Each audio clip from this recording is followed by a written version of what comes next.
Ling Xuang melihat jejak korosi, dan kemudian berkata, ini adalah jejak korosi yang sangat beracun. Luka yang diterima di pantai lain akan muncul di dunia induk pada saat yang sama, tetapi hal-hal itu di pantai lain hampir tidak mungkin muncul di dunia induk, jadi lubang kecil di tubuh Luo Zeng ini hanya berwarna hitam, dan tidak ada racun yang terlihat. Ning Yudi merasa nyaman ketika mendengar analisis Ling Xuang, dan kemudian berkata, suamiku tidak takut racun. Ling Xuang juga mengangguk, tubuhnya sepertinya tidak terpengaruh. Racunnya sangat kuat, dan sebagian besar makhluk di area gelap terlempar ke dalamnya. Selama mereka digigit oleh salah satu dari mereka, vitalitas mereka secara bertahap akan terputus. Apalagi ketika toksin ini menyerang, akan menimbulkan halusinasi yang sangat mengerikan, seluruh tubuh, dari dalam hingga tulang, akan berubah menjadi nanah dari dalam keluar, dan seluruh tubuh orang tersebut akan menjadi kantong kulit berisi cairan tubuh. Kematian itu menyakitkan. Dan ada lebih dari 100 yang menggigit tubuh Luo Zeng. Itu juga karena tubuh fisik Luo Zeng tidak takut pada racun apapun, kecuali kehilangan sebagian darah, tidak ada masalah serius. Hanya ingin serangga padat menempel di tubuhnya masih membuat Luo Zeng bergidik. Bersembunyi di kolam hitam selama sekitar setengah jam, Luo Zeng merasa bahwa dua tali di pelat besi perunggu tiba-tiba mengencang, dan dia mulai perlahan naik ke kolam hitam. Akhirnya bisa meninggalkan tempat hantu ini. Luo Zeng sedikit senang di hatinya. Ketika dia terlempar ke bawah, Luo Zeng mengira dia sudah mati. Monster berwajah babi itu berkata dengan berlebihan, dan kolam hitam ini tidak lebih dari itu. Saat Luo Zeng meninggalkan Heitan, dia membungkuk untuk melihat tubuhnya dan terkejut. Meskipun dia sudah siap secara mental, kulit kepala Luo Zeng masih mati rasa. Cacing yang merayap di tubuhnya berwarna hitam dan biru, dengan perut besar, seperti batu permata biru lonjong, dengan jarum tipis tumbuh dari ujung depan cacing, dan jarum tipis itu sudah menembus tubuhnya. Saat gurita di atas terus menarik, Luo Zeng juga terangkat semakin tinggi, dan tidak ada serangga hijau yang terlempar di bawah absorpsi yang kuat. Setelah beberapa saat, Luo Zeng ditarik ke puncak gunung, dan gurita membawa Luo Zeng kembali, dan segera kembali ke lembah, dan Luo Zeng terlempar ke depan monster berwajah babi itu. Panennya bagus. Darah anak ini pasti sangat harum. Panennya bagus, dan kami tidak mengorbankan rakyat kami, hehe. Setelah monster berwajah babi datang, mereka dengan hati-hati menarik serangga hijau dari tubuh Luo Zeng. Gurita itu perlu melahap cacing safir ini sesekali, tetapi tidak mudah untuk menangkap cacing safir dari kolam hitam. Awalnya, monster berwajah babi itu menyamar di aliran gunung, dan mampu menjebak beberapa makhluk dari alam gelap, tetapi setelah sekian lama, bagaimana mungkin makhluk lain dari alam gelap bisa dibodohi? Makhluk di alam gelap tahu bahwa gurita sulit untuk meninggalkan lembah, jadi tentu saja mereka tidak akan mudah mendekat. Dan monster berwajah babi itu sendiri tidak cukup kuat, dan sulit untuk menangkap makhluk lain di area gelap, jadi terkadang ia hanya bisa mengorbankan klannya sendiri dan melemparkannya ke kolam hitam untuk menangkap cacing hijau itu. Ulat ini sangat agresif di kolam hitam, dan setelah keluar dari kolam hitam, mereka menjadi sangat kaku dan tidak bisa bergerak sama sekali. Dalam waktu singkat, ada 200 cacing hijau yang dibersihkan dari tubuh Luo Zeng. Setelah mendapatkan cacing hijau ini, monster berwajah babi memandang Luo Zeng dan berkata aneh, anak ini sudah lama digigit cacing King Yu, dan tubuhnya tidak berubah. Dia ditutupi dengan racun safir, dan jika dia mendapat sedikit, kita semua akan sial, kata monster berwajah babi lainnya. Luo Zeng menutup matanya dengan erat, berbaring di tanah tanpa bergerak, dan dia sedikit senang ketika mendengar kata-kata monster berwajah babi itu. Kecerdasan monster berwajah babi ini tidak tinggi, jika dia benar-benar melemparkan dirinya sendiri, dia bisa melarikan diri. Sebuah tentakel digulung di atas pelat besi perunggu, dan Luo Zeng akan terlempar keluar dari lembah setelah diangkat, tetapi pada saat ini, monster berwajah babi Qian tiba-tiba berkata tunggu. Tanda tanya tanda seru. Luo seluruh tubuh Zeng terlempar kembali ke tanah. Monster berwajah babi Qian memandang Luo Zeng sebentar, lalu mengulurkan tangannya dan meremas tubuh Luo Zeng sebentar, dan berkata dengan aneh bocah ras manusia ini sangat aneh, dia sepertinya tidak diracuni. Racun giok hijau dapat mengubah andalam menjadi nanah mengubah orang menjadi kulit, terlihat bahwa tubuh Luo Zeng sangat montok, di mana ada tanda-tanda keracunan. Ya, tubuh fisik anak manusia ini sangat aneh. Sepertinya dia belum mati, jadi orang ini bisa digunakan berulang kali. Wajah monster berwajah babi itu penuh kegembiraan. Sesekali, mereka mengorbankan beberapa klan dan menggunakannya sebagai umpan untuk membantu gurita menangkap cacing safir orang pembawa sial itu. Jika Luo Zeng dapat menggunakannya berulang kali, itu akan menjadi berita bagus bagi klan monster berwajah babi. Luo Zeng menutup matanya dengan erat, dan terus mengutuk monster berwajah babi Qian di perutnya. Dia tidak hanya tidak bisa melarikan diri kali ini, tetapi dia juga sepertinya terlempar ke kolam hitam untuk menderita lagi dan lagi.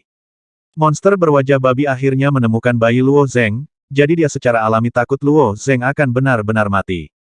Mereka menyiapkan banyak buah gelap, dan mereka memberi makan Luo Zeng setiap beberapa jam, dan bahkan membantu Luo Zeng menyembuhkan dengan hati-hati, menyembuhkan lubang kecil yang padat di tubuhnya. Setelah Luo Zeng menemukan bahwa berpura-pura mati tidak ada gunanya, dia hanya bisa memilih untuk menyerah, membuka matanya dan menatap kepala babi ini tanpa daya. Setelah 1 hari, gurita itu meninggalkan gua satu persatu, terjerat satu sama lain lagi, membentuk tali sepanjang ribuan kaki, membawa Luo Zeng melewati pegunungan, dan melemparkan Luo Zeng ke kolam hitam.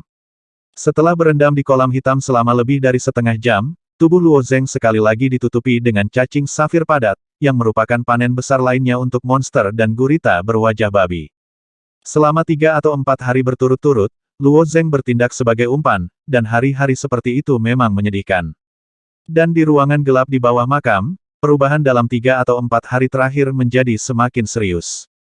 Daging dan darah terus menumpuk, dan kepompong cahaya itu benar-benar terbungkus di dalamnya, secara bertahap membentuk batang tubuh, lengan, kaki, dan kepala. Ketika daging dan darah baru saja berubah menjadi fitur wajah, ternyata itu adalah wajah babi, yang persis sama dengan monster berwajah babi, itu adalah manusia murni bernama Huyun. Namun tidak lama setelah wajah ini terbentuk, beberapa retakan muncul di wajah, hidung babi, telinga, del semuanya rontok, dan wajah seorang gadis manusia diganti. Meski gadis ras manusia ini menutup matanya rapat-rapat, ia juga menunjukkan penampilan yang feminim dan ikonik. Pada hari kelima, gadis manusia itu tiba-tiba membuka matanya yang penuh kebingungan. Di mana tempat ini? Siapa saya? Sementara keraguan ini terlintas di benaknya, dia melihat tubuhnya, itu adalah tubuh monster berwajah babi, dan secara alami terlihat sangat gemuk dan jelek, ini adalah penampilan yang benar-benar tidak dapat dia terima. Puff! Engah! Saat pikirannya bergerak sedikit, retakan muncul di tubuhnya yang gemuk, darah juga meluap, potongan daging dan darah terus terkelupas, dan sepasang tangan giok ramping ditarik keluar dari lengan yang bengkak. Gadis manusia mengibaskan darah dari tangan Yu, dan setelah melihatnya, dia menunjukkan kepuasan di wajahnya. Kemudian dia menggoyangkan kakinya yang tebal dengan ringan, dan retakan muncul di kakinya, dan potongan daging dan darah digulung, dan sepasang kaki giok flamboyan ditarik keluar dari daging dan darah.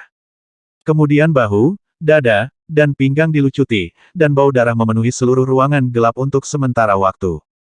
Tidak lama kemudian, tubuh yang sempurna keluar dari tumpukan daging cincang. Meskipun dia masih bingung, dia tampak dalam suasana hati yang jauh lebih baik, berjalan mondar-mandir di ruangan gelap berdarah dengan kaki putihnya yang terbuka. Saat dia mulai bergerak, seberkas cahaya dari lembah juga mulai bergerak bersamanya. Batu nisan dan tanah di sekitar makam telah berubah karakteristiknya dengan lahirnya yang murni, tidak lagi dianggap sebagai materi gelap, dan secara alami tidak akan terkikis oleh cahaya. Tetapi materi di luar pancaran cahaya itu berbeda, selama ia menyentuh cahaya sedikit saja, energi di antara keduanya akan saling memusnahkan. Saat seberkas cahaya mulai bergerak, tanah di tengah lembah juga terkikis menjadi parit. Beberapa monster berwajah babi yang menyembah hampir tersapu oleh seberkas cahaya. Monster berwajah babi itu buru-buru bersembunyi di tepi lembah melihat pemandangan ini dengan ekspresi serius. Apa yang sebenarnya terjadi? Sinar cahaya bergerak. Itu Master Huyun. Master Huyun menyelesaikan giliran murni. Monster berwajah babi yang mengetahui cerita di dalamnya tahu bahwa sinar cahaya tidak menyinari makam, juga bukan alih-alih menyinari batu nisan, itu menyinari guru Huyun sendiri. Begitu Tuan Huyun menjadi orang yang murni, kemanapun pancaran cahaya ini pergi, ia akan mengikuti. Sekarang seberkas cahaya bergerak, jelas bahwa guru Huyun telah terbangun berjalan di ruangan gelap, seberkas cahaya secara alami bergerak bersamanya. Monster berwajah babi Qian mengerutkan kening dan berkata, jika Tuan Huyun berhasil, mengapa Anda tidak meninggalkan kamar gelap? Mungkin Anda perlu mempersiapkan diri. Monster berwajah babi di sebelahnya tersenyum. Dikatakan bahwa yang murni dapat memberi kita kemampuan untuk meninggalkan kegelapan. Monster berwajah babi lainnya penuh dengan harapan. Monster berwajah babi Qian itu mengangguk dan berkata, aku dengar memang begitu, tapi itu tidak permanen. Itu lebih baik daripada hanya tinggal di area gelap, kata monster berwajah babi itu dengan bersemangat. Saat sinar cahaya terus bergerak, jurang di tanah sekitarnya menjadi semakin dalam. Akhirnya, sinar cahaya kembali ke posisi semula dan tetap diam. Monster berwajah babi mengira Tuan Huyun akan segera mati, lahir, dan mereka semua berlutut di tanah, dengan wajah penuh menunggu dengan hormat. Pada saat yang sama, di kolam hitam di belakang lembah, Luo Zeng terlempar ke kedalaman kolam hitam oleh gurita. Setelah mengalaminya beberapa kali, Luo Zeng bahkan terbiasa. Cacing safir ini sangat beracun bagi makhluk lain, tetapi bagi Luo Zeng, mereka hanya ditusuk ratusan kali, dan setidaknya satu nyawa diselamatkan. Tapi Luo Zeng tidak tahu bahwa bukan hanya cacing giok hijau yang bertahan di kolam hitam ini. Ada yang salah hari ini. Di mana serangga itu? Luo Zeng diam-diam melayang di kedalaman kolam hitam, dengan ekspresi aneh di wajahnya. Waktu untuk sebatang dupa berlalu, dan menurut ritme beberapa hari sebelumnya, cacing safir itu menyerbu berkelompok, tetapi sekarang sangat sunyi, dan tidak ada satu pun cacing safir.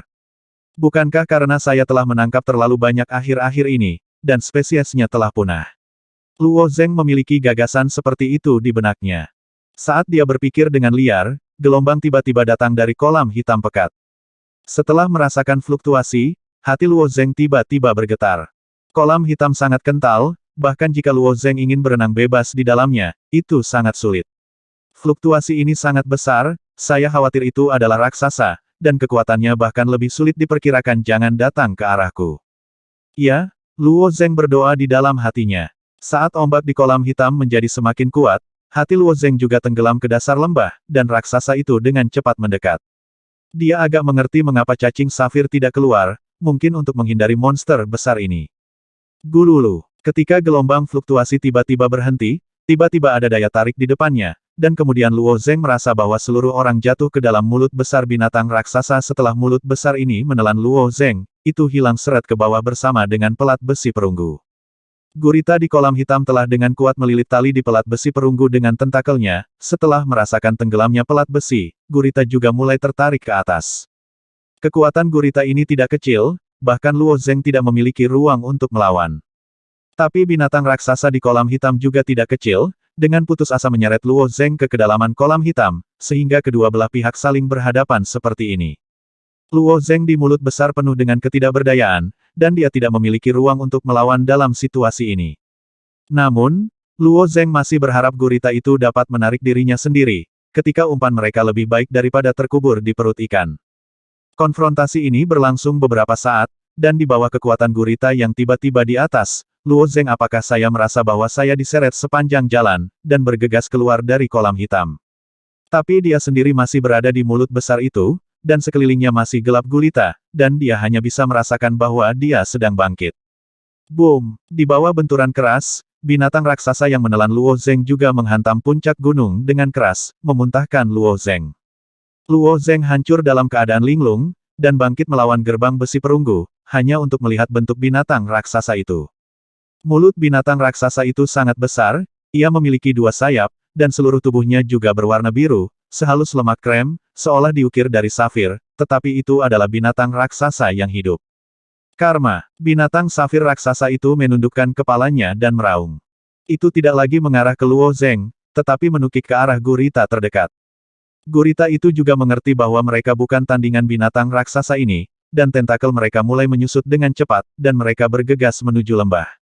Meski gerakan mereka sangat cepat, gurita terakhir masih ditembaki oleh monster raksasa itu. Setelah menggigitnya gigitan demi gigitan, gurita itu langsung digigit menjadi beberapa bagian oleh monster safir raksasa itu. Luo Zeng awalnya tergantung di tentakel gurita terakhir, dan gurita itu tercabik-cabik, jadi tentu saja dia tidak bisa membawa Luo Zeng kembali ke lembah. Raksasa safir menelan gurita dalam 3 gigitan, lalu menoleh untuk melihat Luo Zeng. Luo Zeng melihat keganasan binatang raksasa itu, dan wajahnya menjadi jelek.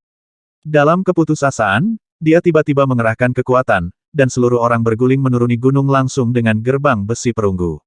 Gunung ini curam, dan kecepatannya berguling ke bawah secara alami tidak lambat, meskipun benturan dan benturan di sepanjang jalan akan menyakiti Anda, tetapi itu lebih baik daripada terkubur di dalam perut binatang raksasa.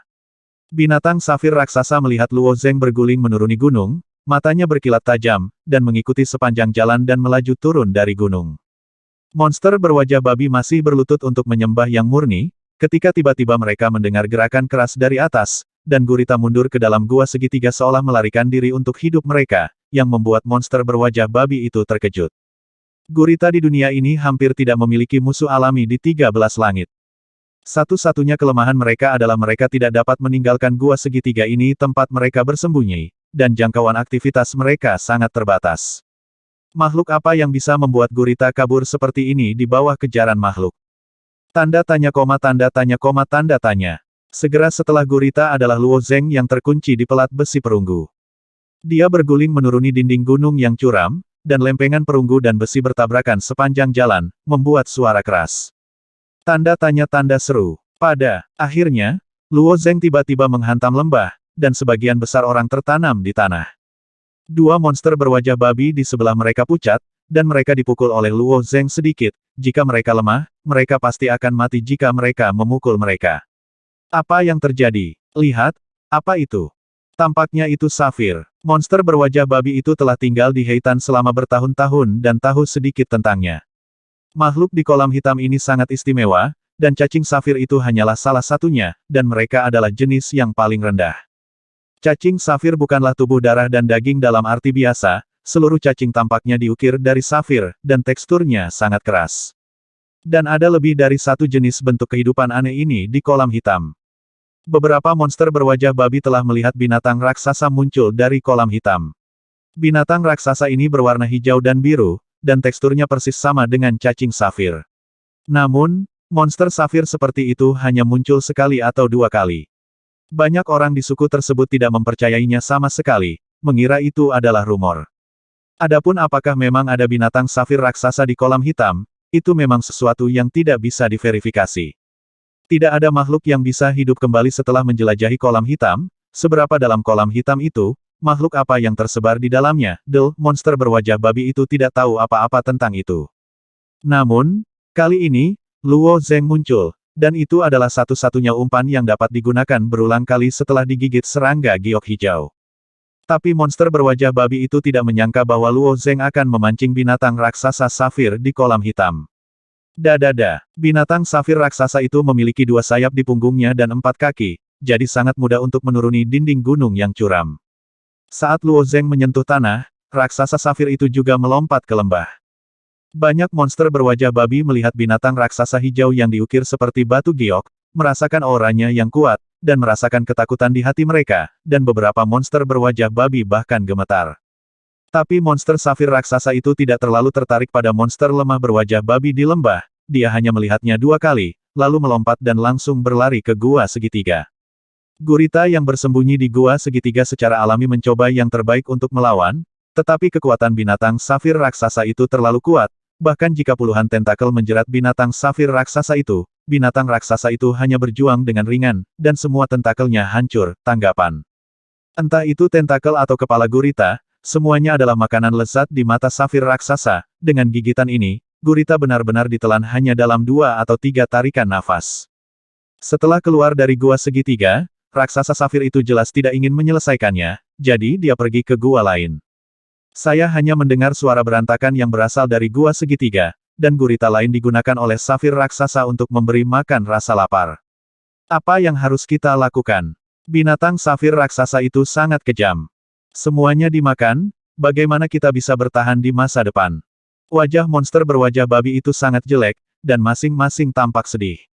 Alasan mengapa mereka bisa mendapatkan pijakan di surga ke-13 bergantung pada gurita ini. Sekarang gurita ditelan satu persatu oleh binatang raksasa safir, hari-hari mereka di medan gelap akan sangat sulit di masa depan.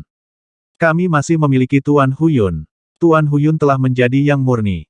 Tuan Huyun, mengapa Anda tidak keluar? Binatang giok hijau ini jelas bukan lawan Anda.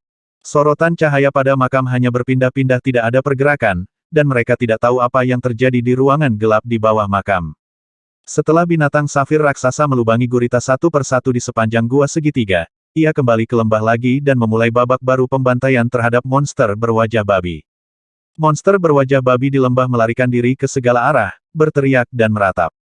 Setelah binatang safir raksasa dibantai, matanya tertuju pada Luo Zeng lagi, ditangkap oleh manusia ini dari bawah kolam hitam.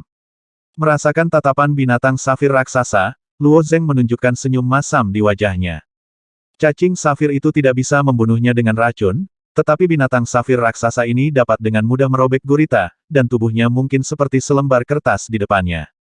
Namun, Luo Zeng sekarang adalah ikan di atas talenan, apalagi melawan, dia bahkan tidak bisa melarikan diri, dia hanya bisa berbaring di tanah dan menatap binatang giok hijau raksasa yang berjalan ke arahnya selangkah demi selangkah.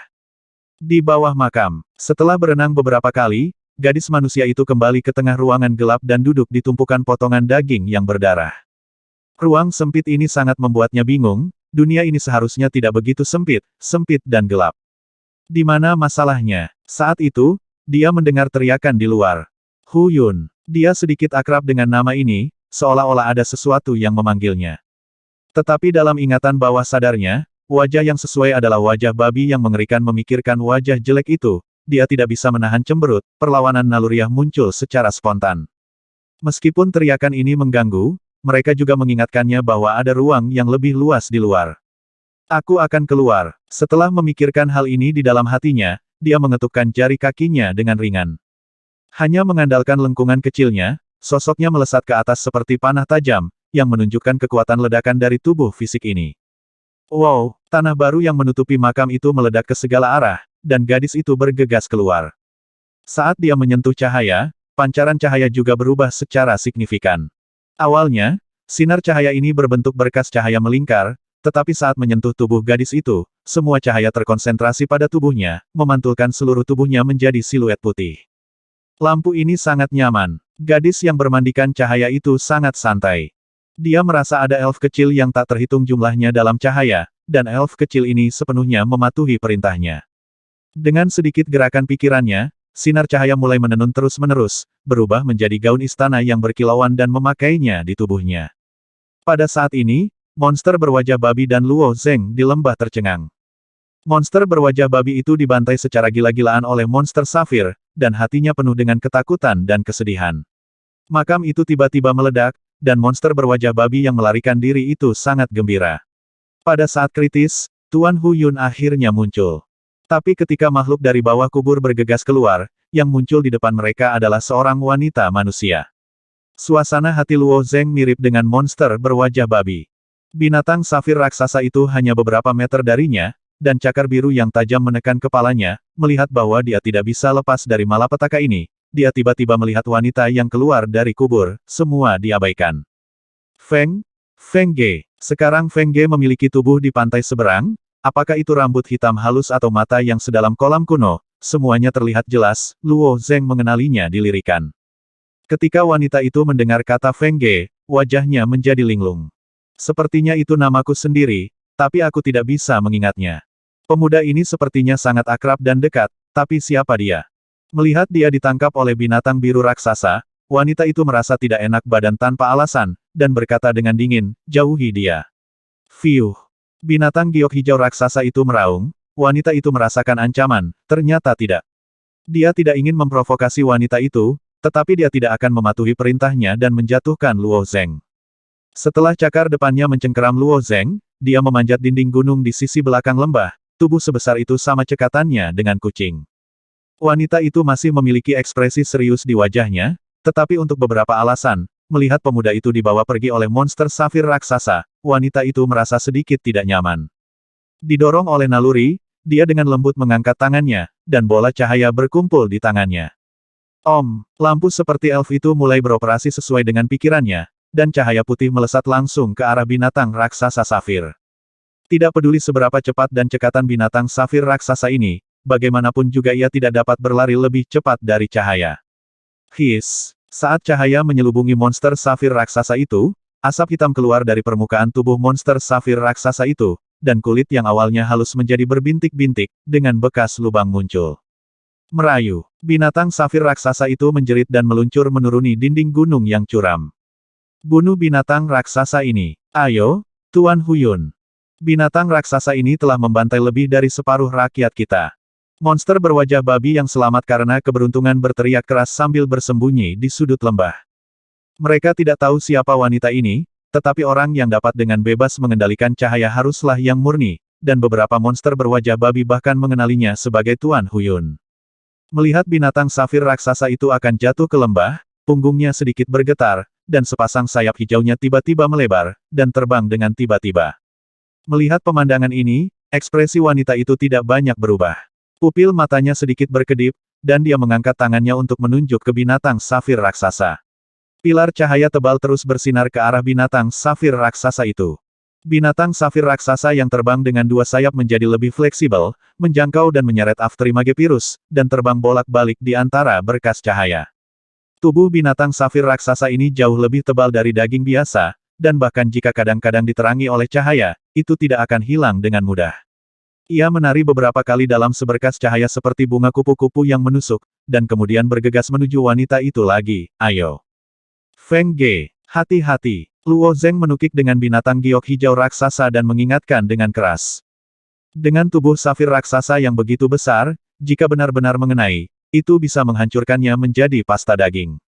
Mata wanita itu berkedip, pupilnya sedikit terbuka, dan ukiran cahaya muncul dari kakinya, lalu dia melangkah ke ukiran itu dengan jari kakinya, dan membuka bibir tipisnya dengan ringan, dan berkata, "Davan cahaya yang tak terukur dari langit." Kekuatan supernatural ini adalah instingnya, dan dia dapat menampilkannya sesuka hati. Bas! Dari ukiran cahaya di depan jari kakinya, seberkas cahaya setipis rambut melesat langsung ke langit. Dirindukan, Luo Zeng melihat cahaya tipis melewati binatang raksasa safir, dan wajahnya menunjukkan penyesalan. Tetapi pada saat berikutnya, Luo Zeng mengerti bahwa dia salah, dan itu keterlaluan, kekuatan yang dikendalikan Feng Ge jauh di luar imajinasinya.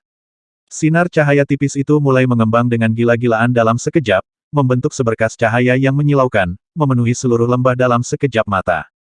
Segala sesuatu di lembah dihilangkan oleh sinar cahaya ini, batu, daun, gua, monster berwajah babi.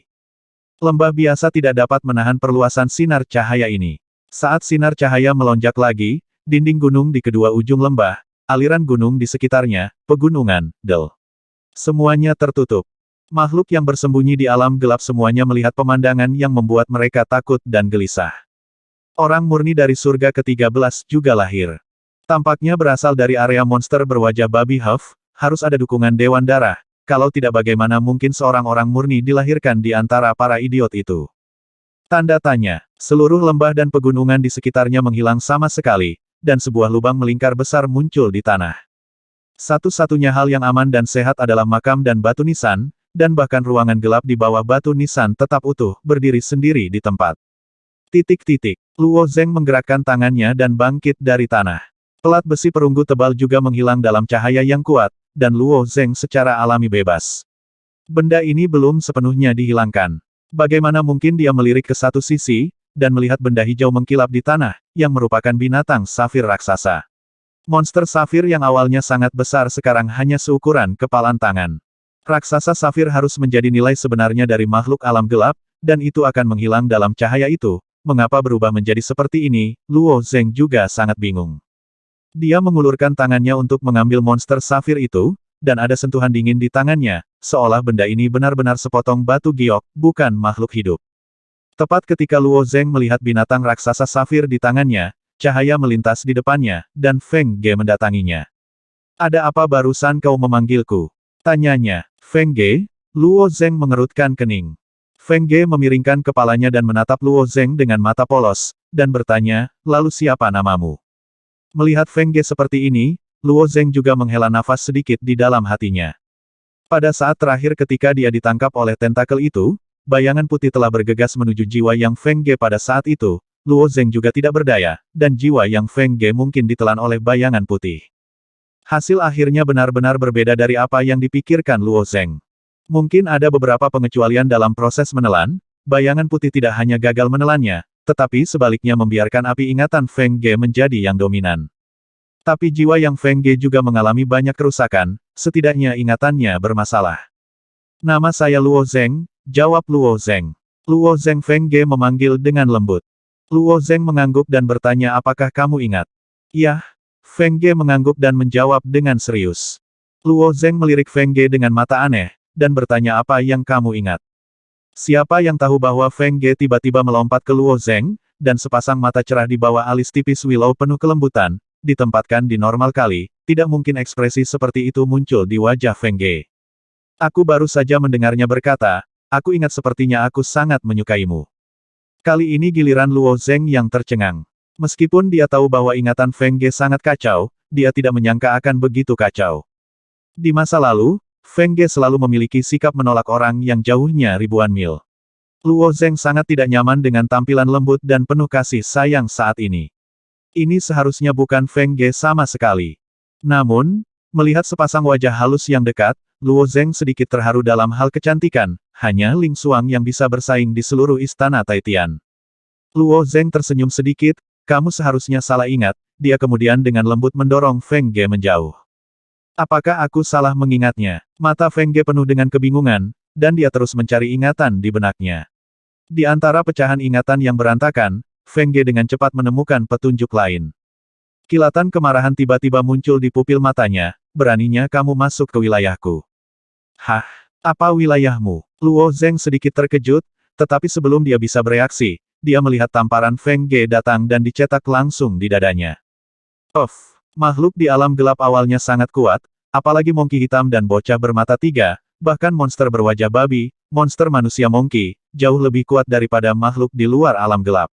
Dan tubuh daging yang murni menggunakan cara khusus untuk melakukan pengorbanan daging dan darah, bahkan jika tubuh daging ini baru saja lahir, kekuatan yang terkandung di dalamnya sudah sangat mengerikan. Di bawah telapak tangan kecil Feng Ge, itu jauh melebihi 1000 kekuatan ilahi. Luo Zeng merasakan dadanya cekung, dan seluruh tubuhnya terbang, menghancurkan berat ratusan kaki jauhnya. Ahem, Luo Zeng bangkit dari tanah dan batuk 2 suap darah.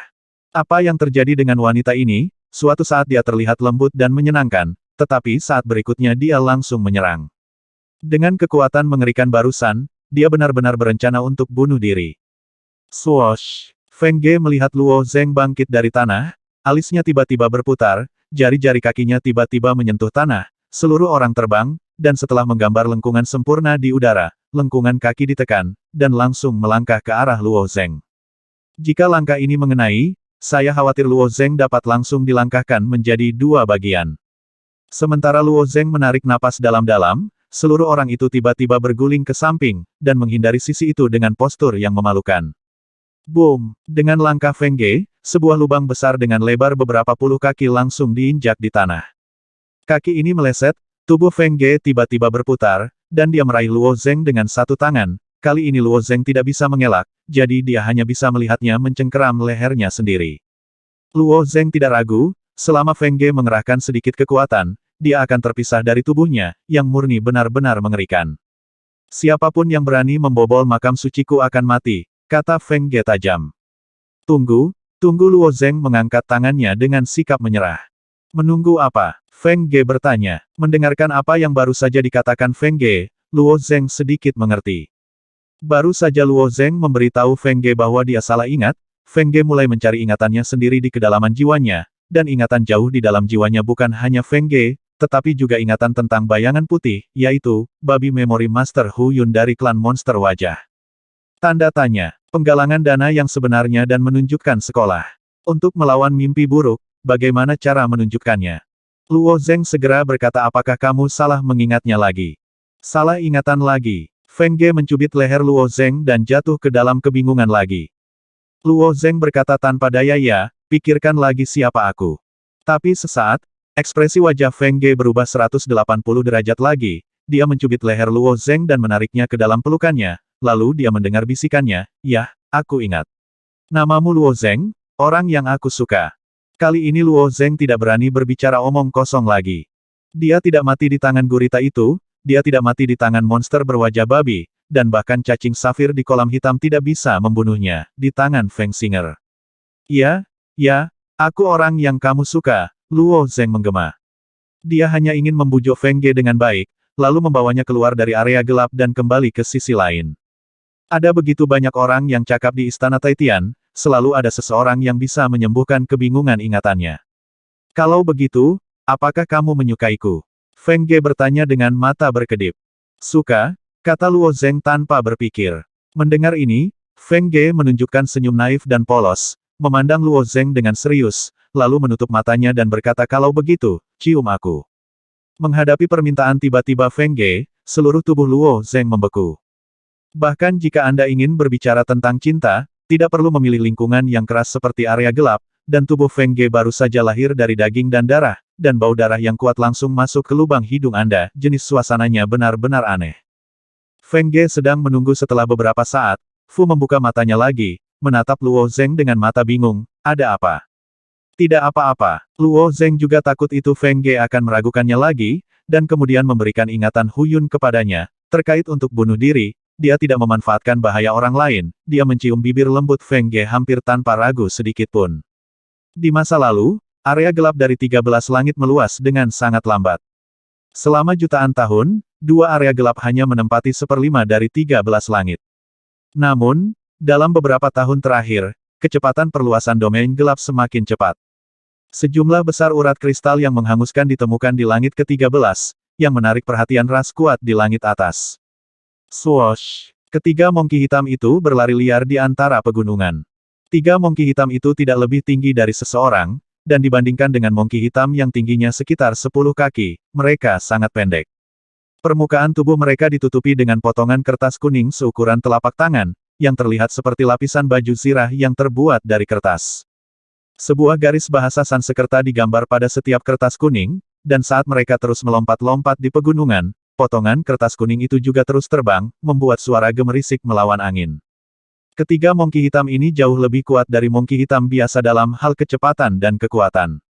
Tidak lama kemudian, ketiga mongki hitam itu telah mendaki puncak gunung. Melihat ke bawah, wajah ketiga mongki itu menunjukkan keterkejutan. Melihat ke bawah dari sudut ini, Anda dapat melihat area kosong berbentuk lingkaran, dan semua yang ada di area ini pada dasarnya telah menghilang. Ini adalah kekuatan sinar cahaya itu. Kekuatan yang murni lebih dari itu. Terlalu menakutkan. Jika Dewan Darah ingin ikut campur, urat nadi kita mungkin tidak dapat dipertahankan. Ekspresi kedua mongki hitam itu tidak ada yang cantik. Mongki hitam yang berdiri di belakang berkata dengan sedikit aneh, klan monster berwajah babi ada di daerah ini. Jika orang murni itu adalah Huyun, tidak mungkin dia membunuh semua anggota klannya. Tanah keluarga juga hancur, ini tidak benar. Setelah mongki hitam menyimpulkan kesimpulan ini, ekspresi dari dua mongki hitam lainnya juga menjadi serius. Tidak peduli seberapa kejam monster berwajah babi murni itu, tidak mungkin melakukan apapun pada rakyatnya sendiri, tidak ada alasan untuk ini. Yang murni bukan dari keluarga monster berwajah babi. Tanya kera hitam lainnya. Aku juga tidak tahu, mongki hitam itu menggelengkan kepalanya. Tampaknya pengamatan hari ini benar-benar diperlukan. Saat ketiga mongki hitam sedang berdiskusi, jarak mereka ratusan kaki, jadi beberapa lampu merah muncul, dan beberapa monster bermata satu merangkak di gunung lain. Monster bermata satu itu jelas telah melihat mongki hitam itu, dan mata bermata satu mereka berkedip pada frekuensi tertentu, yang berarti mereka ramah. Monster bermata satu ini milik faksi lain, dan mereka tidak pernah berkonflik dengan mongki hitam, mereka jelas tertarik dengan sinar cahaya yang menakutkan itu. Mongki hitam itu melambai pada monster bermata satu itu, lalu turun gunung. Bukan mongki hitam dan monster bermata satu yang bergegas ke area monster berwajah babi, kekuatan yang bersembunyi di alam gelap semuanya bersembunyi di kegelapan. Meskipun seluruh lembah hancur, Luo Zeng masih bisa mengenali arah umum. Selama mereka berjalan kembali menyusuri aliran gunung dan naik ke dinding belakang kuil Mitian, mereka bisa pergi dengan selamat. Dengan kekuatan Feng Ge saat ini, mongki hitam itu seharusnya tidak berani membuat masalah. Sebelum kamu pergi, masukkan benda ini ke dalam cincin sumerumu, kata Luo Zeng, menunjuk ke binatang raksasa safir kecil. Sumiring, apa itu? Feng Ge bertanya dengan rasa ingin tahu. Mungkin karena kehilangan ingatan yang parah, sikap Feng Ge seperti anak kecil berusia 7 atau 8 tahun, lugu dan imut. Ingatanku sendiri, kata Luo Zeng dengan marah. Feng Ge mengedipkan matanya, lalu dengan lembut mengangkat tangannya, benarkah begitu? Mengikuti munculnya kotak putih, cincin Sumeru muncul di dalamnya.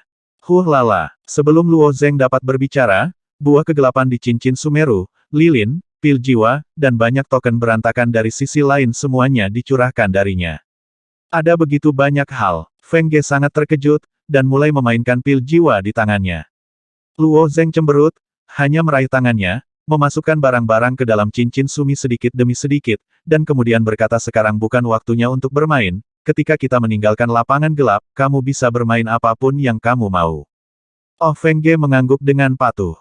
Tepat ketika Luo Zeng memasukkan binatang raksasa safir kecil ke dalam cincin Sumeru, Feng Ge menatap binatang raksasa safir itu, dan ada pandangan berbeda di pupilnya, aku tidak bisa meninggalkan medan gelap. Dengarkan Feng Witsong. Es nada, Luo Zeng sedikit terkejut, dan bertanya dengan wajah aneh mengapa saya tidak bisa pergi. Saya memiliki hal-hal penting yang harus dilakukan, hal-hal yang sangat penting kata Feng Ge dan berdiri tiba-tiba, menoleh dan berlari ke sisi lain, kecepatannya sangat cepat. Anda memiliki hal yang sangat penting, kata Luo Zeng dalam hatinya. Tapi dalam keadaan Feng Ge, Luo Zeng tidak bisa mengabaikannya, jadi dia hanya bisa mengejarnya. Untungnya, Feng Ge memiliki pakaian yang terbuat dari cahaya di tubuhnya, yang sangat menarik perhatian dalam kata-kata kode, jadi tentu saja dia tidak takut kehilangannya. Karena begitu eye-catching, makhluk yang tersembunyi di alam gelap menemukannya tanpa usaha apapun. Ketiga monkey hitam itu merangkak di tempat tersembunyi, dan kertas kuning di tubuh mereka mengeluarkan aura unik, yang bisa menyembunyikan sosok mereka dan sulit dideteksi dengan mata terbuka. Itu yang murni. Manusia? Bagaimana mungkin? Tiga monkey hitam semuanya memiliki ekspresi hantu di wajah mereka. Mereka secara tidak sadar mengenali Hu Yun sebagai orang yang murni, dan ketika mereka melihat Feng Ge, seorang wanita manusia, mereka secara alami terkejut. Tidak hanya monkey hitam, makhluk yang mengintai di tempat lain juga penuh dengan keanehan dan kebingungan, entah apa yang terjadi di dalam keluarga monster berwajah babi. Feng Ge bergerak maju dengan sangat cepat, dan Luo Zeng berjuang untuk mengikuti di belakang. Untungnya dia tidak melangkah terlalu jauh, dan tiba-tiba berhenti, melihat ke depan dengan bingung. Setelah Luo Zeng berjalan, dia menyadari bahwa Feng Ge telah berhenti di depan Heitan. Kolam hitam. Luo Zeng memandangi rawa yang gelap, dan ada ketakutan di hatinya. Meskipun cacing giok hijau itu gagal membunuhnya, pengalaman itu cukup baginya untuk diingat seumur hidup. Setelah Feng Ge melepaskan seberkas cahaya itu, gunung-gunung di sekitarnya diratakan, tetapi kolam hitam ini tetap ada. Feng Ge sama sekali tidak tahu keberadaan Blackpool. Dia terus mengulangi hal-hal penting. Ingatan ini seharusnya bukan milik Feng Ge, tapi milik Hu Yun. Luo Zeng dengan cepat membuat penilaian. Masalah ini pasti sangat penting bagi Hu Yun, dan ingatan yang terbentuk sangat mendalam. Tampaknya kolam hitam ini tidak sesederhana menyediakan makanan untuk gurita. Feng Ge, apa yang penting? Luo Zeng bertanya ke samping. Feng Ge menatap kolam hitam, dan kemudian berkata saya ingin masuk. Ada serangga beracun di bawah kolam hitam ini, sangat beracun, jika Anda masuk, saya khawatir. Di bawah bujukan Luo Zeng, Feng Ge telah melompat ke bawah menuju kolam hitam. Dengan suara gudong, ia menukik ke dasar kolam hitam. Ini, meskipun tubuh fisik Feng Ge kuat, itu mungkin tidak dapat menahan racun serangga safir. Melihat ini, Luo Zeng mengikuti dari belakang dan melompat ke kolam hitam. Setelah memasuki kolam hitam, mata Luo Zeng tidak bisa melihat sama sekali, dan kolam itu sangat lengket, bahkan jika Luo Zeng ingin menyelam, itu sangat sulit. Dalam keputusasaan, dia meraih kaki batu giok Feng Ge, dan Feng Ge menyeretnya ke bawah. 10 kaki, 30 kaki, 100 kaki. Luo Zeng dilempar ke kolam hitam oleh gurita yang menyeret tali sebelumnya, dan dia hanya menyelam ke kedalaman 20 atau 30 kaki. Luo Zeng mengira dia hampir di dasar kolam hitam. Tapi sekarang Feng Ge menyeretnya begitu lama, dia bahkan tidak mencapai dasar, kolam hitam ini jauh lebih dalam dari yang dia bayangkan. Sepanjang jalan, cacing safir yang dikhawatirkan Luo Zeng, binatang raksasa safir tidak melihat. Ketika menyelam ke jarak lebih dari 1000 kaki dengan cara ini, Feng Ge, yang menyelam sepanjang jalan, tiba-tiba berhenti, dan Luo Zeng meraih ke bawah dan menyentuh bagian bawah. Bagian bawahnya sangat dingin dan halus, dan sentuhannya terasa mirip dengan safir, behemoth hampir. Apa-apaan dasar ini, sayangnya aku tidak bisa melihatnya. Ketika Luo Zeng berpikir seperti ini, cahaya putih tiba-tiba datang dari samping, dan saat cahaya mekar, lumpur hitam di dasar kolam hitam dihilangkan.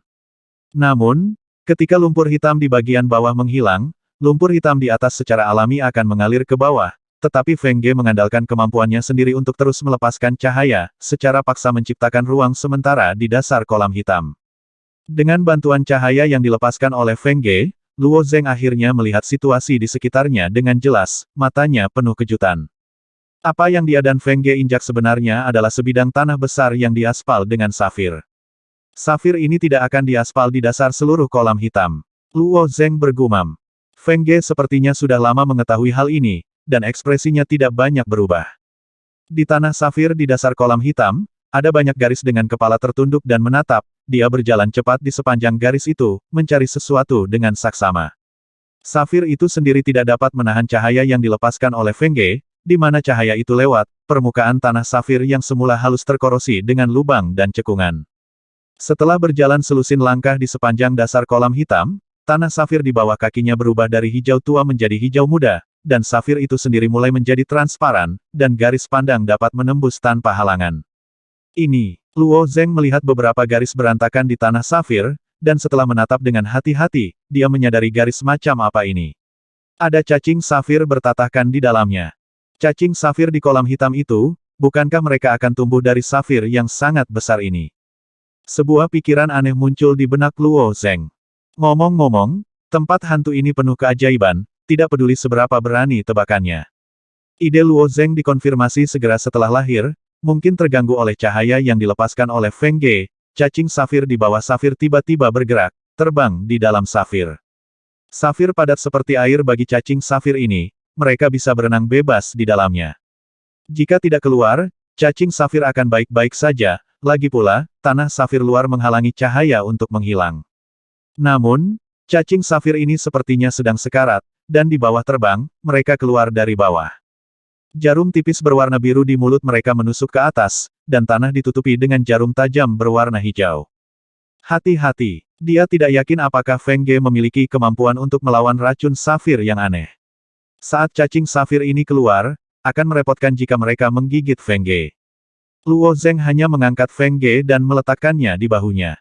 Puff-puff. Pada saat ini, Luo Zeng merasakan ledakan rasa sakit dari jarum di bawah kakinya, dan sekelompok serangga beracun safir berkumpul di bawah kakinya, menusuk jarum beracun ke kakinya melalui safir. Meskipun Luo Zeng tidak takut dengan racun safir yang aneh, masih cukup menyakitkan untuk ditusuk oleh jarum halus yang tak terhitung jumlahnya di bagian bawah kaki. Apalagi, ada banyak jarum beracun di depannya, ini hanya berjalan di atas gunung jarum. Hanya berjalan beberapa langkah, kaki Luo Zeng telah ditusuk oleh jarum beracun, meneteskan darah, dia harus berhenti dan berhenti. Pergilah. Feng Ge duduk di bahunya dan mengeluarkan perintah, dan melambaikan tangannya secara merata. Sinar cahaya yang kuat bersinar di bawah kaki Luo Zeng, dan jarum beracun hijau itu baru saja menonjol dari tanah safir, dan mereka benar-benar musnah, membuka jalan bagi Luo Zeng. Setelah menyadari bahwa Luo Zeng tidak dapat dihentikan, serangga beracun safir di bawah keluar begitu saja dari safir, mereka bergegas menuju Feng Ge seperti segerombolan lebah. Huff. Feng Ge mendengus pelan, memperlihatkan senyum yang sedikit polos. Lingkaran cahaya putih menyebar dari tubuhnya, dan serangga beracun safir musnah saat mereka meninggalkan safir, dan mereka sama sekali tidak bisa mendekati Feng Ge.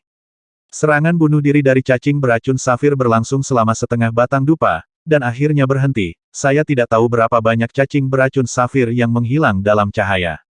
Panggilan. Luo Zeng menghela nafas lega. Serangga beracun safir ini telah ditangani, dan saya harap mereka tidak akan bertemu dengan monster safir itu. Saat pikiran ini muncul di benaknya, dia melihat sepasang mata besar muncul di depannya, di bawah tanah safir, ada binatang safir raksasa tertanam di dalamnya. Namun, meskipun binatang safir raksasa itu membuka matanya lebar-lebar, mata mereka tidak bernyawa, seperti benda mati. Jika benda ini bisa keluar, aku khawatir itu akan merepotkan, kata Luo Zeng diam-diam. Dia tidak dapat melawan binatang safir raksasa, dan bahkan Feng Ge akan mengalami kesulitan yang cukup besar untuk menaklukkan binatang safir raksasa itu.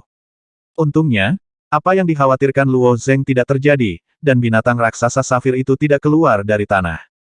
Setelah berjalan lebih jauh, Luo Zeng melihat lebih banyak binatang raksasa safir. Binatang raksasa safir ini terjerat satu sama lain, dan ada sebanyak 50 atau 60 secara acak. Dan apa yang dilihat Luo Zeng hanyalah binatang raksasa safir yang lebih dekat ke tanah, entah seberapa dalam safir besar di bawah kakinya. Raksasa safir yang bersembunyi di kedalaman mungkin tak terhitung banyaknya. Jika binatang safir raksasa ini dilepaskan, mereka mungkin dengan mudah meratakan langit ke-13. Terus berjalan ke depan untuk jarak beberapa puluh kaki, itu dianggap telah meninggalkan jangkauan binatang safir raksasa, dan tanah safir di bawahnya, kaki mereka menjadi kosong, memantulkan kilau hijau tua. Tepat ketika Luo Zeng mengira tidak ada apa-apa di bawah, bulu Qian tiba-tiba muncul, bulu yang mencapai panjang Zhangsu. Bulu ini sangat besar. Luo Zeng menghela nafas. Akhirnya menemukannya. Feng Ge tersenyum, melompat dari bahu Luo Zeng dengan lompatan ringan, dan berlari di sepanjang bulu dengan berjinjit. Luo Zeng mengikutinya dari dekat, menatap ke bawah, dan menemukan bahwa jumlah bulu meningkat saat Luo Zeng merasa aneh, alisnya tiba-tiba terangkat. Gugusan bulu ini hanyalah sayap burung raksasa. Ada burung yang luar biasa besar yang tersembunyi di bawah safir ini. Saat Luo Zeng terus bergerak maju, dia melihat semakin banyak bulu, dan akhirnya melihat kepala burung besar. Adegan ini memverifikasi tebakan Luo Zeng. Feng Ge berlari dengan liar sepanjang jalan, dan berhenti setelah melewati kepala burung besar itu. Di bawah tanah safir di depannya, ada bola duri berbentuk berlian berbentuk aneh tertanam di dalamnya. Setelah melihatnya sebentar, Feng Ge berlutut di sampingnya, meletakkan telapak tangannya di atas bola duri berbentuk berlian, dan melepaskan cahaya yang kuat dari telapak tangannya. Berdengung, tanah safir tampak seperti sepotong es hijau. Feng Ge dengan cepat menghilang di bawah cahaya yang kuat, dan segera sebuah lubang besar muncul, dan bola duri berbentuk berlian yang tertanam di dalamnya juga terlihat. Bola duri berbentuk belah ketupat terbuat dari bahan yang tidak diketahui, dan permukaannya sedikit menghitam di bawah cahaya yang kuat, tetapi belum dihilangkan. Apa ini? Luo Zeng bertanya. Aku tidak tahu, jawab Feng Ge. Dia didorong oleh ingatan di benaknya, dan kembali untuk mencari bola duri berbentuk berlian ini. Adapun benda apa ini dan untuk apa, dia benar-benar tidak tahu. Luo Zeng bingung untuk kata-kata, dan setelah beberapa saat, dia berkata tanpa daya. Kamu butuh waktu lama untuk menemukan sesuatu. Kamu bilang kamu tidak tahu. Kalau begitu biarkan aku memikirkannya. Feng Ge mengedipkan matanya, memiringkannya kepalanya dan mulai mencari ingatan, dan setelah beberapa saat dia berkata, aku ingat sekarang, benda ini sepertinya disebut instrumen peradaban. Alat peradaban. Bahkan dengan sebuah nama, sulit bagi Luo Zeng untuk menilai, apa gunanya ini. Biarkan aku memikirkannya lagi. Feng Ge terus mengingat cari info tentang hal ini. Tapi saat dia memikirkannya, dia merasakan sensasi robek di kedalaman jiwanya, seolah-olah beberapa ingatan ingin keluar dari cangkangnya. Dia segera berjongkok menutupi kepalanya. Wow, sakit. Padada. Begitu dia melepaskannya, artefak peradaban berguling di atas tanah safir. Aku benar-benar tidak ingat, kepalaku sakit. Feng Ge mengeluh. Feng Ge benar-benar tidak bisa terlalu memikirkan situasi ini. Luo Zeng mengulurkan tangan dan mengusap dahinya dengan lembut, lalu memintanya untuk mengeluarkan lusinan pil jiwa untuk ditelan. Tubuh fisik Feng Ge berbeda dari Luo Zeng. Tubuh Luo Zeng diproyeksikan dari dunia ibu di sisi lain, keduanya adalah satu, dan Feng Ge masih jiwa ke sisi lain. Tubuh fisiknya saat ini setara dengan mengenakan satu set baju besi, sedangkan untuk tubuh fisiknya setelah meninggalkan sisi lain, bentuk apa yang ada masih belum diketahui. Tapi dia masih bisa menyerap pil jiwa. Setelah menelan pil jiwa itu, kondisi Feng Ge sedikit membaik, dia cemberut dan memeluk lututnya dan tidak ingin memikirkannya lagi. Dia hanya berkata, aku tidak tahu apa ini, aku akan memberikannya padamu. Mendengar keluhan kekanak-kanakannya, Luo Zeng hanya bisa menghiburnya. Oke, saya akan menjelajahi benda ini. Kemudian Luo Zeng membungkuk dan mengambil alat peradaban dan melihatnya di telapak tangannya. Benda ini dibuat dengan sangat hati-hati, terlihat seperti sepotong batu permata berbentuk berlian utuh, bertatahkan lebih dari selusin paku. Luo Zeng memainkan paku dengan lembut, dan tiba-tiba memutar salah satu paku. Retak. Paku-paku itu bisa berputar. Luo Zeng sedikit terkejut, ini seharusnya menyentuh beberapaan. Apakah kamu ingin memutar semua paku ini? Luo Zeng membuat penilaian seperti itu, dan mulai memutar paku. Retak, klik, klik. Setiap kali lonjakan jiwa diputar, perangkat peradaban ini mengeluarkan suara samar. Suara itu sepertinya berasal dari bawah batu giok, tetapi Luo Zeng melihat sekeliling dan tidak dapat menemukan sumber suara itu. Ketika Luo Zeng memutar paku terakhir, tiba-tiba ada getaran keras di bawah kaki Luo Zeng dan Feng Ge. Boom! Potongan safir besar di bawah kolam hitam mulai bergetar. Boom! Monkey hitam bersembunyi di kegelapan, dan ras alien lainnya juga merasakan keterkejutannya, dan kemudian mereka melihat lumpur hitam di kolam hitam mengalir terus-menerus, mengalir ke segala arah. Apa yang terjadi? Sesuatu muncul dari kolam hitam. Apa itu? Setelah seluruh lumpur hitam mengalir, sebuah batu safir besar muncul dari dasar kolam hitam. Batu safir ini tingginya ratusan ribu kaki lebar. Dan saat batu safir terus naik, tanah di sekitar kolam hitam juga retak, dan lebih banyak safir terekspos ke tanah, dan Luo Zeng dan Feng Ge juga naik dari dasar kolam hitam.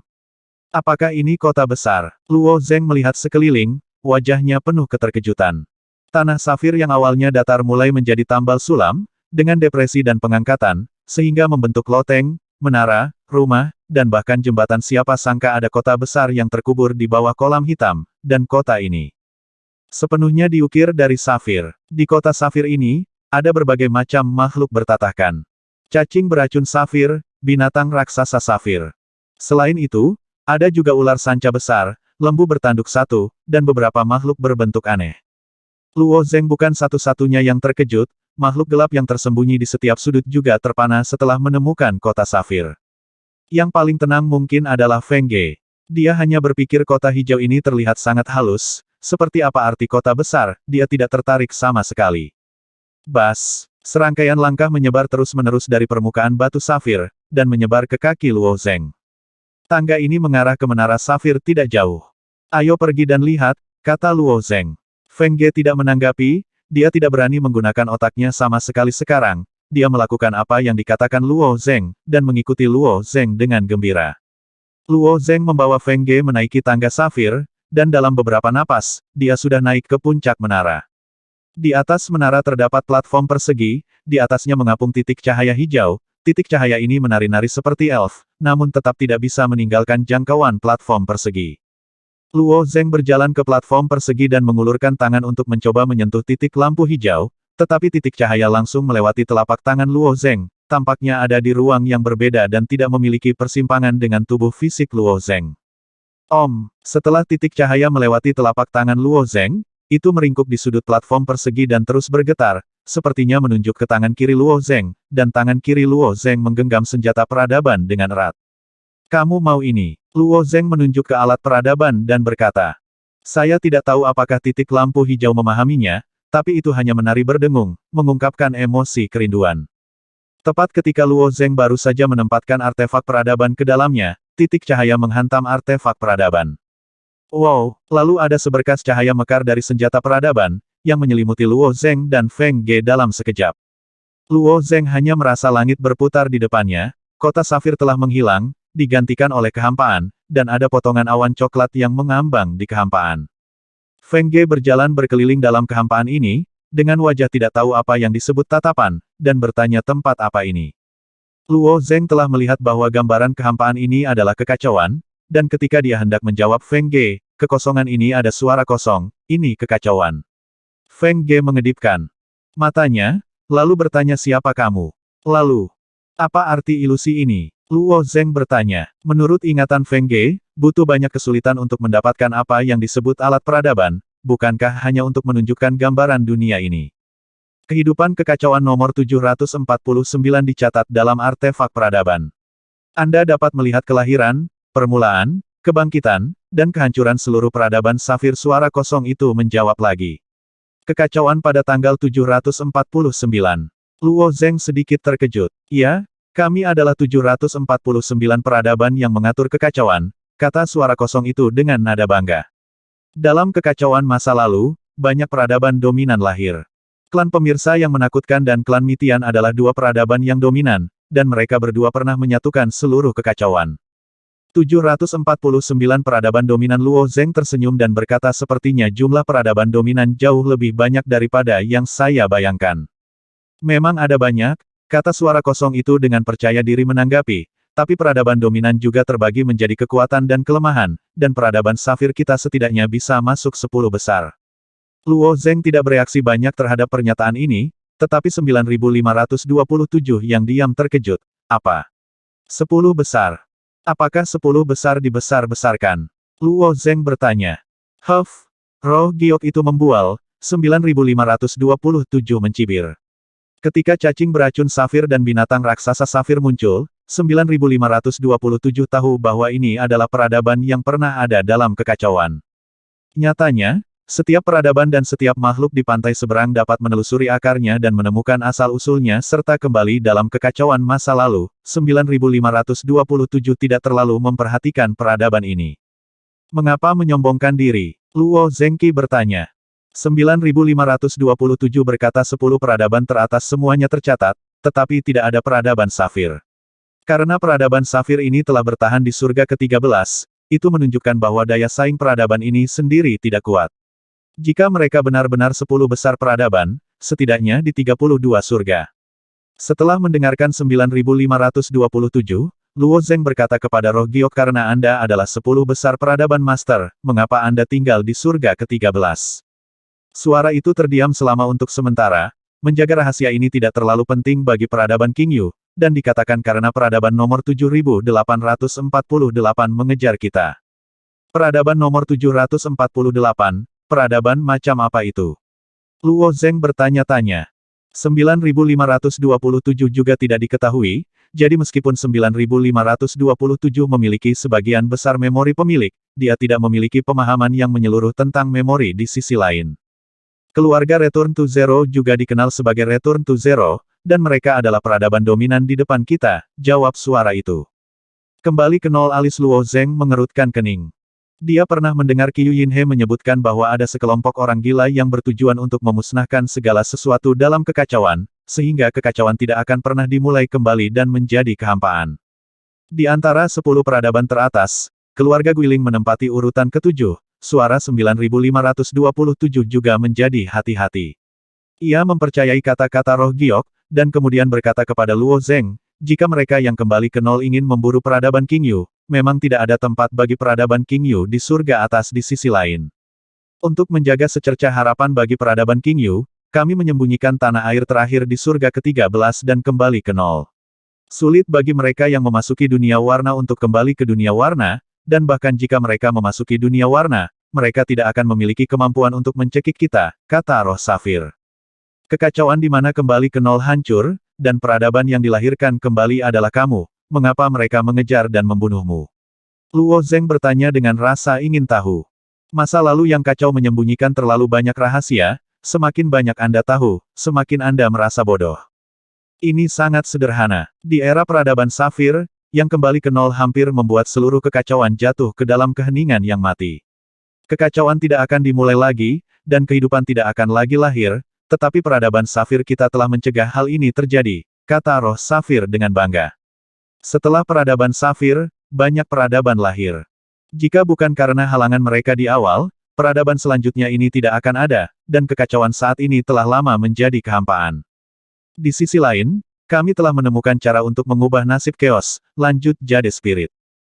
Cara mengubah nasib kekacauan. Luo Zeng menjadi sedikit bersemangat ketika mendengar ini, maksudmu akhir. Ya, kami menemukan petunjuk, dan Anda dapat melihatnya di artefak peradaban, jawab Giok Giokling. Saat Luo Zeng sedang berbicara dengan Jade Spirit, titik cahaya hijau muncul di ilusi kekosongan ini. Titik cahaya hijau ini berarti kelahiran dunia baru. Selama ratusan juta tahun, di tengah kehancuran dan kelahiran kembali yang tak terhitung jumlahnya, banyak bentuk kehidupan yang luar biasa telah lahir dalam kekacauan, dan peradaban safir adalah yang paling aneh. Mereka tidak terbuat dari darah dan daging, dan zat terkecil yang membentuk hidup mereka adalah safir. Titik cahaya hijau itu adalah dunia ibu dari era peradaban safir, dan itu juga merupakan safir yang sangat besar sehingga tak terbayangkan. Gambar yang disajikan di depan mata Luo Zeng berubah dengan cepat. Saat energi kekacauan terus berkumpul di safir, dunia safir terus berkembang, dan berbagai makhluk lahir di dunia safir, tetapi mereka semua adalah tubuh safir. Berbeda dari peradaban lain, semua makhluk hidup di peradaban safir sangat bersatu. Hampir tidak ada perang dalam ras yang sama, dan perkembangannya sangat cepat. Dengan sedikit kilatan cahaya hijau, makhluk safir muncul di depan Luo Zeng. Makhluk safir ini adalah seekor burung, meskipun burung itu hanya seukuran kepalan tangan, tetapi Luo Zeng mengenalinya dalam sekejap, ini adalah burung raksasa safir yang disegel di kota safir. Orang kuat pertama dalam peradaban safir yang menginjakkan kaki di sisi lain juga merupakan raja dari seluruh peradaban kita, nada roh safir penuh hormat. Tidak heran, Luo Zeng sangat terkejut saat melihat burung raksasa di bawah tanah safir. Burung raksasa ini adalah raja peradaban. Di era di mana Luo Zeng tinggal, bahkan Hua, Senong, Kaisar Hongxi, dan bahkan kekuatan super terkuat dari klan Liyuan tidak dapat dibandingkan dengan Raja Yi. Wing King tumbuh dengan cepat di depan mata Luo Zeng, dan dengan cepat berubah dari seukuran kepalan tangan menjadi burung raksasa, dan seluruh dunia safir menjadi lebih besar dan lebih makmur. Seperti yang dikatakan oleh roh safir, artefak peradaban mencatat kelahiran, awal, kebangkitan, dan kehancuran peradaban safir. Namun di tahap paling makmur dari peradaban King Yu, pemberontak akhirnya muncul. Seluruh dunia safir terbagi menjadi dua kubu, terperangkap dalam kekacauan pertempuran selama bertahun-tahun. Roh safir menjelaskan kepada Luo Zeng pemberontak ini dikendalikan oleh orang-orang yang kembali di sisi lain, dan peradaban safir hampir hancur. Melihat ini, Luo Zeng bertanya jika demikian, Raja Yiyu juga memilih jalan menuju akhirnya, dan kamu gagal pada akhirnya. Ini memang sebuah kegagalan, Roh Giok berkata dengan sedikit penyesalan. Raja Yi menemukan petunjuk yang ditinggalkan oleh No. Metodenya pada akhirnya hanyalah sebuah kegagalan. Metode penyatuan Dao mendengar ini, minat Luo Zeng menjadi semakin kuat, dan solusi akhir dari Dao akhir sebenarnya bergantung pada penyatuan Dao. Integrasi Dao adalah kekuatan asli dari seluruh sumber kekacauan. Segala sesuatu dalam kekacauan diubah oleh energi fusi. Saat kekacauan pertama kali dibuka, energi fusi terbagi menjadi 3.000 jenis kekuatan, yang disebut 3.000 dewa. Ada cukup banyak orang kuat yang telah mengembangkan 3.000 cara ketuhanan dengan kekuatan satu orang, tetapi sejauh ini belum ada yang dapat mengintegrasikannya dan menyelesaikan integrasi Taoisme. Meski begitu, Luo Zeng tidak melepaskan energi fusi Dao, tetapi dalam beberapa tahun terakhir, ia telah terbenam di pantai lain, dan tidak menghabiskan terlalu banyak waktu untuk mengintegrasikan jalan ilahi. Hei, orang ini mulai berbicara omong kosong lagi. 3.000 Dao ilahi tidak pernah sepenuhnya terintegrasi. Itu belum pernah terjadi di masa lalu, dan itu tidak akan mungkin terjadi di masa depan, 9527 balas dengan tegas di Luo Batin Zeng. Mendengar penegasan 9527, Luo Zeng juga mempertanyakan semangat Batu Giok. Sejauh yang saya tahu, ada banyak orang yang mempraktikkan 3.000 dewa di dunia ibu, tetapi tidak ada yang berhasil mengintegrasikannya, bahkan jika mereka pernah setelah mengamati penyatuan besar fusi dan Taoisme, dewa kekacauan kuno yang telah menguasai kebenaran tidak dapat melakukannya dewa kekacauan kuno yang telah menguasai kebenaran. Tanda tanya, Anda seharusnya mengacu pada putra kebenaran? Hehe. Roh Giok tersenyum ringan setelah beberapa saat, dia berkata anak-anak kebenaran hanyalah beberapa pelayan setelah pembukaan kekacauan. Kebenaran yang mereka kendalikan pada awalnya cacat.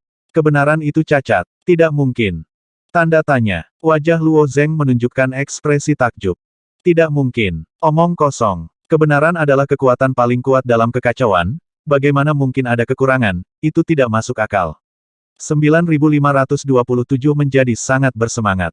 Alasan mengapa Dewa Hundu kuno unggul dalam kekacauan adalah karena mereka masing-masing mengendalikan kebenaran yang tidak dapat diatasi, yaitu keberadaan di atas semua kekuatan. Roh Safir ini sebenarnya mengatakan bahwa kebenaran memiliki kekurangan. Itu tidak dapat diterima. Tanpa diduga, Roh King Yu mencibir dan berkata saya juga anak kebenaran. Saya telah mengendalikan kebenaran, jadi bagaimana saya bisa berbicara omong kosong? Kamu telah mengendalikan kebenaran. Mata Luo Zeng penuh keterkejutan. Ya, 750 memerintah peradaban, yaitu, di era ketika klan Mitian memerintah kekacauan, saya adalah salah satu putra kebenaran, dewa kekacauan kuno yang Anda sebutkan, kata Roh Safir dengan tenang, seolah-olah ini adalah hal kecil yang sangat umum.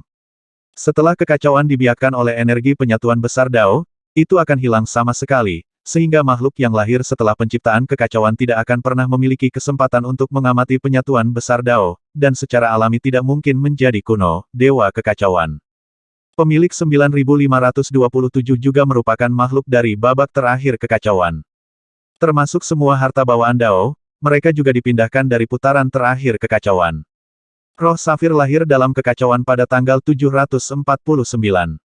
Setelah kekacauan pada tanggal 749 hancur, semua energi kembali ke posisi semula dan sekali lagi membentuk kesatuan besar Taoisme. Setelah memahami kebenaran dalam penyatuan besar Dao, dia menjadi dewa kekacauan kuno di babak kekacauan berikutnya. Klan Mitian juga merupakan peradaban yang dominan. Luo Zeng mendengarnya disebutkan oleh telinga tikus, tetapi dia tidak menyangka bahwa Roh Giok adalah dewa kekacauan kuno dalam peradaban ini, yaitu putra kebenaran dan mendengarkan untuk nada Roh Safir, putra kebenaran. Juga itu hanya kepala pelayan yang kacau, begitu mudah untuk mengatakannya. Tapi mengapa kebenarannya cacat? Luo Zeng bergumam, meskipun semangat Safir mengatakan itu luar biasa, tetapi dia masih menganggapnya tidak dapat dipercaya. Karena energi fusi Dao yang mereka amati memiliki kekurangannya sendiri, dan kebenaran secara alami memiliki cacat, Roh Safir menjawab langsung dengan kata lain, kecuali peradaban Master nomor 1, fusi Taoisme adalah sempurna, semua integrasi Dao berikutnya cacat. Alasan ini sangat rinci sehingga pada dasarnya tidak mungkin untuk membantahnya. Lalu peradaban seperti apa peradaban yang dominan ini? Luo Zeng bertanya. Kekacauan telah berganti-ganti antara kehancuran dan kelahiran baru, tetapi semuanya dimulai dengan peradaban dominan nomor 1, dan Luo Zeng secara alami ingin tahu tentang peradaban ini. Peradaban dominan nomor 1 disebut peradaban sesaat, kata Roh Giok. Peradaban sesaat. Ya, peradaban ini hanya ada sesaat, dan kemudian seluruh kekacauan hancur, lanjut roh safir. Dari kelahiran peradaban hingga kemakmurannya, dibutuhkan miliaran tahun yang tak terhitung jumlahnya. Pada saat ini, peradaban hanya ada sesaat. Luo Zeng merasa otaknya tidak cukup. Roh giok mungkin memahami kebingungan Luo Zeng, dan berkata sesaat adalah sekejap mata bagi Anda dan saya, tetapi untuk sesaat peradaban, itu adalah keabadian. Konsep waktu mereka berbeda dari Anda dan saya. Hampir setengahnya dari mereka bahasa Sanskerta diciptakan oleh peradaban instan, dan Anda seharusnya melihat bahasa Sanskerta ketika Anda memasuki sisi lain dengan arti sebenarnya dari kultivasi. Sanskerta diciptakan oleh peradaban instan. Luo Zeng sudah tahu bahwa bahasa Sanskerta berasal di sisi lain, tetapi siapa sebenarnya yang menciptakan bahasa Sanskerta, tetapi dia tidak mengetahuinya. Di luar dugaan, kata-kata Sanskerta ini dapat ditelusuri kembali ke era asli kekacauan. Ketika Luo Zeng berbicara dengan Jade Spirit, adegan dalam ilusi kacau ini terus berkembang. Peradaban safir dibagi menjadi dua kelompok, dan perang yang sangat sengit diluncurkan. Selama perang, Raja Sayap muncul kembali, dan sayap di sekujur tubuhnya penuh dengan kilau warna-warni. Kilau Luo Zeng ini sangat akrab, itu adalah energi fusi, tetapi energi fusi ini lebih penuh dan lebih kuat, tampaknya ada jejak energi yang tak terlukiskan di dalamnya, meskipun jejak energi ini kecil, ia memainkan sentuhan akhir. Meskipun itu hanya ilusi, Luo Zeng juga bisa merasakan kekuatan yang luar biasa. Ini adalah energi fusi Dao yang sempurna. Apakah ini fusi Dao? Tanya Luo Zeng. Luo Zeng berpikir dia bisa mendapatkan jawaban yang tegas, tetapi roh giok berkata kami dulu berpikir bahwa Raja Yi telah menguasai energi fusi Dao yang sempurna. Pada saat terakhir ketika peradaban Jade dihancurkan, kami juga mengerti bahwa itu bukan sempurna. Jika itu adalah energi Dao Fusion yang sempurna, maka kekacauan akan tetap berada di era peradaban safir nomor 749, dan kekacauan tidak akan tertembus oleh jarum itu, dan Tao terakhir akan berhasil. Masih belum sempurna. Luo Zeng terkejut. Yah, Raja Yi menebus satu kekurangan energi fusi. Nyatanya, ada dua kekurangan energi fusi yang belum diperbaiki, kata roh giok, jadi kami telah menunggu yang cocok orang untuk menebus dua yang terakhir. Sayang sekali. Kalau begitu orang ini Luo Zeng ragu-ragu. Itu orang yang mendapatkan senjata dari peradaban safir kita, kata makhluk safir itu. Luo Zeng memandang Feng Ge di samping, matanya yang besar menusuk, melihat gambar yang terus berkembang dalam ilusi kacau, wajahnya penuh dengan kebaruan, gambar ini benar-benar menarik. Maksudmu Feng Ge? Luo Zeng bertanya. Dia ada juga jejak ketidakberdayaan dalam nada roh giok, mari kita lupakan saja. 2970